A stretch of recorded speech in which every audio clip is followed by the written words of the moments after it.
Good morning, everyone, and thank you for stopping by the Crypto Insider channel. We're happy to have you this morning.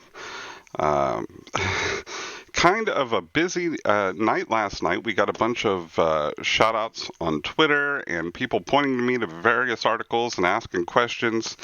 And all that's great stuff, and I love it. The problem is that last night I decided to make a beef stew. And with my beef stew, I always use a little bit of red wine. And the problem I ran into is that I had this leftover, almost full bottle of red wine, and I didn't know what to do with it, so I drank it. And, and so I'm trying to read these articles on the IMF and all these places, a little tipsy on red wine. So if I get anything wrong today, make sure you point it out to me in the comments. But I do appreciate the shout outs, and we'll get into it in a little bit. Here at the Crypto Insider, we do not sell coffee mugs, placemats, beer koozies, any of that stuff. We do donate to charity for each new subscriber. I think we got 18 yesterday, so thanks, Edwin, Matthew. Hope you guys are enjoying the content. If you want my beef stew recipe, that doesn't come for free, though, folks. I draw the line somewhere. If you want to know how to deglaze a Dutch oven with red wine, that information is going to cost you. Okay, it's just a bad joke. So let's get right into it. What you're seeing on the screen before you is confirmation of that donation, so you know that I'm not just taking the money and running. But if you like and subscribe, we will make a donation on your behalf as well. So, live coin watch, we're going to look at the XRP because we are pretty XRP focused here at the Crypto Insider channel. And let's see here. We're down a little bit from yesterday. 0.55 on the hour, 1.38 on the 24-hour. Mostly sideways. I think we're down about a half a cent from yesterday, or 0.003 cents. So not a lot of activity there. Bitcoin dominance, we always like to keep an eye on that, 68.92. That number we want to fall, I think, to sort of kickstart an alt season. We keep our eye on it just to just in the hopes that one day we won't be so completely under the influence of Bitcoin. Okay, so the first question I got yesterday was from Geo, who I think watches every video. We appreciate your support there, Geo. Am I saying it right? Is it Joe? Geo? I don't know. But it was on, do I agree with the Shane Ellis theory? And I've heard of the Shane Ellis theory before, but I forgot what it was, so I had to go back and read it. And I'm not going to read the whole thing to you here. But what he is saying is that somebody could buy the entire order book on an exchange and push up the price of XRP, and they could do so very cheaply. Spending like down here $47,000 to get the price up to $1.49. Maybe I'm not grasping this right, but I don't agree with it. And I don't agree with what I've read simply because of the arbitrage bots. If you don't know what an arbitrage bot is, you can look that up online, Crypto Hopper. I think I have it up here. But there are different kinds of arbitrage bots, and an arbitrage means they're looking for inefficiencies between markets or between exchanges or between pairs to exploit in order to make money for whoever's running the bot.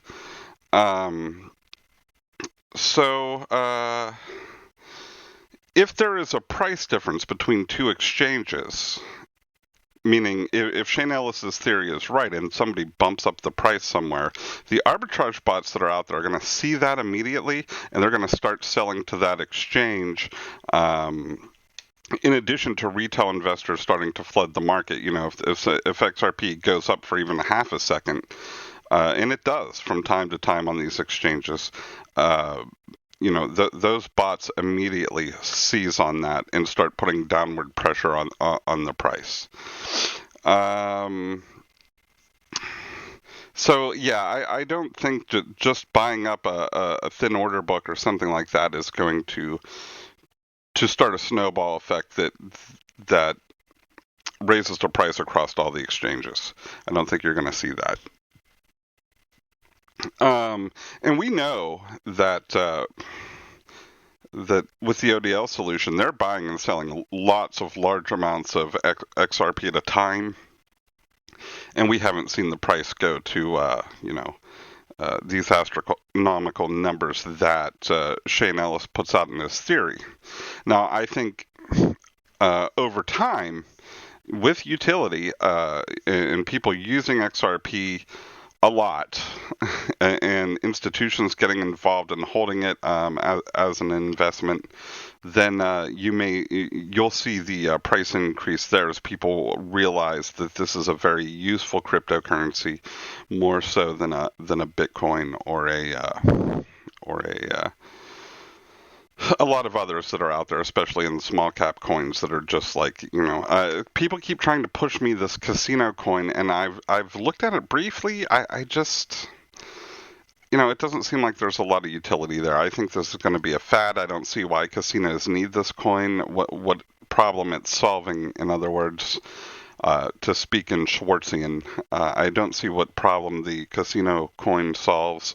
Now, I haven't looked at it in depth. So if you have a reason why you like Casino Coin and you think I am unfairly dismissing it, please go ahead and put that in the comments section, because I just don't know. Another call out we got was from XRP Hudler. And he tagged me, Mr. Level Up, Kevin Cage, and BC Backer. Wow, what a good, awesome group of people to be tagged in. I feel like I'm important now because I was tagged with Kevin Cage. Oh my goodness, thank you so much, XRP Hudler, and it's an article on the IMF fund. Kevin Cage, by the way, I gotta say it, that voice is just sexy, and the way he just goes right in there and doesn't fumble, I'm so jealous of his voice. And I had here at the Crypto Insider compound, I had a Russian model staying with me for a while, and I was watching crypto videos while she was cooking in the kitchen, and I'm watching away, and I'm going from this video to that video, and all of a sudden, hey guys, it's Kevin Cage, and she just turned her head immediately, like, what was that? So, it doesn't work when I do it, but it works for Kevin Cage. Plus, the information is always good. I like I said in my other videos, you guys have some of the best people in the space talking about XRP. They're so good at it, and I feel like such a fumbling idiot most of the time. I pick and prod at the whole concept in the beginning by saying I don't sell anything, and there's no drama and things like that. But if we can't laugh at ourselves, who can we laugh at? So much respect to anybody in the space that's putting these videos together, because it's not always easy, and we appreciate everything that the whole community does. Okay, so the article anyway. Why I start digressing there? XRP Hudler pointed me to an article from the IMF, and I've got to say, this is the most boring thing that I've read in a long time, tipsy on red wine. Thank you for that, XRP Hudler. But I did hit an interesting point. So rather than read all this in your ear about market contestability and discipline and cost of cash, I am kind of going to summarize it and tell you that it's basically IMF guidance on CBDCs and how they could be implemented. And they have a lot of different ways where the CBDC controls everything, where they sort of partner with other groups and banks, which one might be the best. But the part of this that I found interesting was more specifically, the synthetic CBDC model envisions private sector firms issuing digital coins to the public. Private sector firms issuing digital coins to the public, which can either be accounts or tokens. They could be tokens leveraging distributed ledger technology. These firms would thus be responsible for doing what they do best: innovating and interfacing with customers. The central bank instead would provide trust to the system by requiring that the coins be fully backed with central bank reserves and by supervising the coin issuers.